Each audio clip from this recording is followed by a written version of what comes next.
E se eu não tenho uma missa? E se eu não tenho onde participar dos sacramentos? Claro, porque não é em cada esquina que você vai encontrar um sacerdote legítimo segundo todos esses critérios que eu expliquei. Concorda? Isso aí vai ser raro. Então, se eu não tenho, o que eu faço? Eu vou procurar participar de uma missa pelo menos uma vez por ano, né, fazendo alguma viagem, alguma coisa, e vou procurar santificar os domingos. Né? Por quê? Porque é necessária a santificação do domingo, porque senão eu estou completamente em pecado, contra o terceiro mandamento da lei de Deus. E normalmente a gente santifica os domingos descansando, ficando com as pessoas, com a família e tal, e também participando de uma missa. Agora, se não há uma missa, você sabe que nos tempos antigos nem sempre as pessoas tinham missa para participar. Então o que eles faziam? Eles normalmente tinham lá na comunidade deles uma capela. E eles se reuniam naquela capela nos domingos e faziam ali uma celebração que durava mais ou menos o tempo de uma missa, 1 hora. E normalmente era conduzida por homens que nós chamávamos capelães. Então veja bem, capela tinha os capelães. E os capelães eram o quê? Eram aqueles homens que eram responsáveis de conduzir as orações durante aquela celebração do domingo. Domingos e dias festivos, né, que a igreja considera dias de preceito. Então, não basta você ir numa missa tridentina. Se a missa tridentina não é legítima, então você não pode participar disso, não é pecado. E aí, nesse caso, você tem que santificar o domingo através de um lugar público onde você pode participar dessa celebração. Então, esse aqui é outro ponto importante. Por quê? Porque santificar o domingo, da forma como nós estamos explicando, e como ensina a doutrina moral da igreja, não é simplesmente rezar em casa com a família, mas é estar em um lugar público, ou seja, um lugar que seja aberto às pessoas.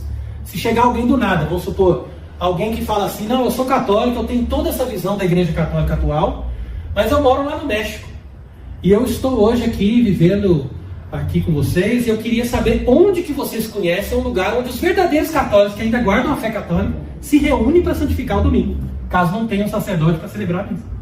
E aí você tem que indicar para ele, não, aquele lugar é público, mesmo que a gente não te conheça, você é convidado, você tem a liberdade de entrar ali sem precisar passar por condomínio nenhum, né? E você tem condição de santificar o domingo conosco. Isso é que significa um lugar público.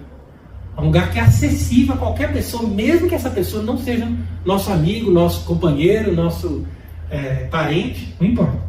Entendeu? Então, a partir desse princípio, é que você vai cumprir o seu rito de santificação e vai cumprir o preceito diante de Deus da santificação do domingo, que é o dia do Senhor. E ali não importa as orações que você vai rezar, né? Se a pessoa tem um missal, que a gente costuma ler ali as leituras das missas, conforme o rito tradicional da igreja, então ela pode usar esse missal, ler as orações, tudo aquilo que está ali, designado para a missa daquele dia, né?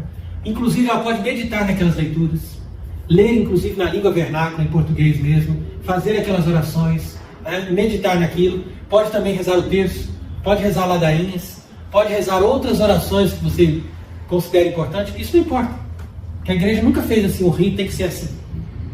Lá os japoneses, por exemplo, eles passaram 200 anos sem padre, e eles faziam todo domingo a santificação naquelas capelas que eles tinham. A mesma coisa aconteceu na França, por exemplo, quando todos aqueles padres juraram fidelidade à Revolução, e as pessoas que eram fiéis à Igreja Católica não queriam estar naquele cisma, então eles santificavam os domingos nas capelinhas deles, mas não participavam das missas daqueles padres que estavam vinculados àquele sistema contrário ao Papa. Então tudo isso aconteceu em muitos lugares, exemplos também no comunismo, exemplos em outros governos que foram autoritários, que fundaram inclusive religiões cismáticas, como foi o caso da China, por exemplo. Lá na China, eles fizeram uma igreja oficial que aderia ao comunismo, e as pessoas que eram fiéis, verdadeiros católicos, não participavam dessas missas, e eram missas tridentinas. Não eram missas modernas aí de qualquer jeito, eram missas tridentinas, mas não participavam. Então, a fidelidade dessas pessoas, mantendo ali o culto a Deus, nesses cultos públicos que eles faziam, fez com que a igreja brotasse. Mesmo que fosse clandestina, aos poucos chegava um padre refratário, chegava um bispo, chegava alguém, e eles iam mantendo aqueles padres, aqueles bispos, aquele clero, e aquilo foi se desenvolvendo, e muitas vezes conseguiu venceram, apesar da oposição do poder temporal. Então isso aconteceu com a própria igreja de Roma, no tempo em que eles eram perseguidos, até Diocleciano, que fez uma última perseguição, que foi uma coisa atroz. Então você lê nas Atas dos Mártires como é que eles viviam. Então muitas vezes eles tinham missa, mas muitas vezes nos lugares mais afastados eles não tinham sacerdotes, porque esses sacerdotes eram mortos pelo Império Romano. Então eles faziam também essas celebrações nessas capelas públicas deles. Então se a pessoa não tem uma capela, ela pode ir nas próprias igrejas, que são ali utilizadas pelo Vaticano II, não tem problema. De preferência, essas igrejas são antigas, que foram consagradas antes do Vaticano II. E ali elas podem se reunir e rezar, se a igreja está aberta, né? E se não tem nenhuma celebração naquele momento. Agora, se tem celebrações, ou se a igreja não fica aberta para possibilitar essas pessoas rezarem dentro das próprias igrejas, que afinal de contas nos pertencem, porque elas foram roubadas, né? Mas se não há nada disso, então que a pessoa procure fazer um lugar público até depois conseguir construir uma capelinha que seja, um oratório que seja. Isso não é impossível. A pessoa, quando quer, constrói. Agora eu estou criando um cachorro, então eu vou construir um canil. O preço que você gasta para construir um canil, você constrói uma capela. A diferença é que ao invés de você dar uma coisa para um cachorro, você vai dar para Deus. Né? Um pouco mais digno, né? Que um cachorro. Percebe? Então as pessoas acham tudo difícil. Quando fala que é para Deus, tudo é difícil. Mas se você falar assim, vamos criar cachorro? Vamos. No dia seguinte já está lá um canil maravilhoso. Então, quer dizer, essa mentalidade está faltando. As pessoas também fazendo esforço. Falar assim, vamos construir a nossa capela. Ou vamos ter pelo menos um oratório. Mas não dentro da casa. Por quê? Porque tem que ser público. Não pode ser um lugar que a pessoa tem que passar por uma portaria para entrar. Não pode. Tem que ser um lugar que tenha a porta aberta para o público.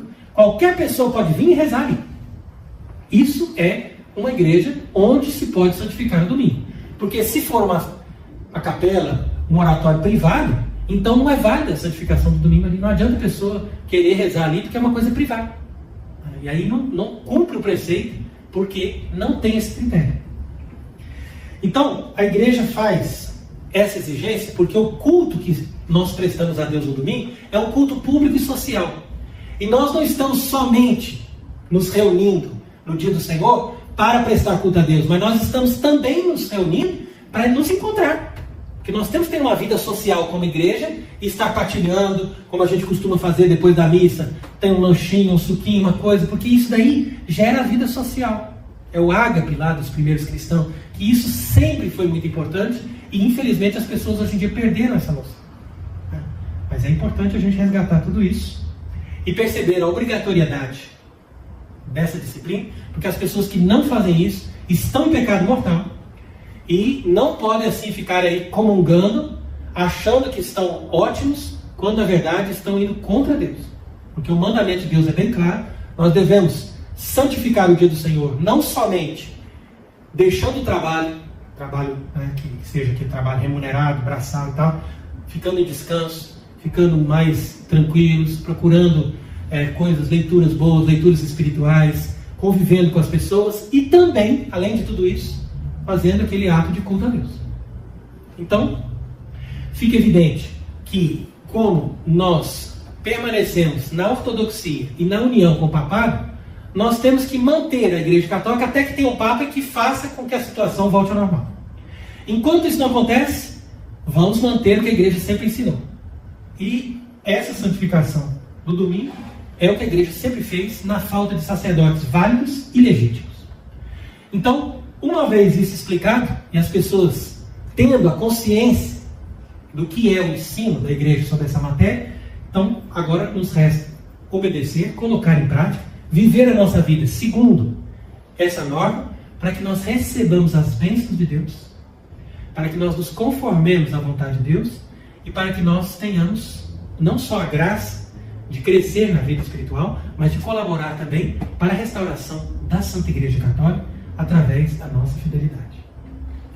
Então, que Deus possa nos ajudar em todos esses nossos caminhos e que nós possamos perseverar numa situação que é sem dúvida difícil, sem dúvida muito custosa para muitas pessoas, que têm que renunciar a muitas coisas que elas gostam, que elas desejam, que elas gostariam de comungar mais ou de participar mais, Mas, por amor a Deus, quando você faz isso, você recebe muito mais do que simplesmente estar ali fazendo atos de devoções ou cultos externos que não estão unidos à verdadeira igreja e à verdadeira obediência.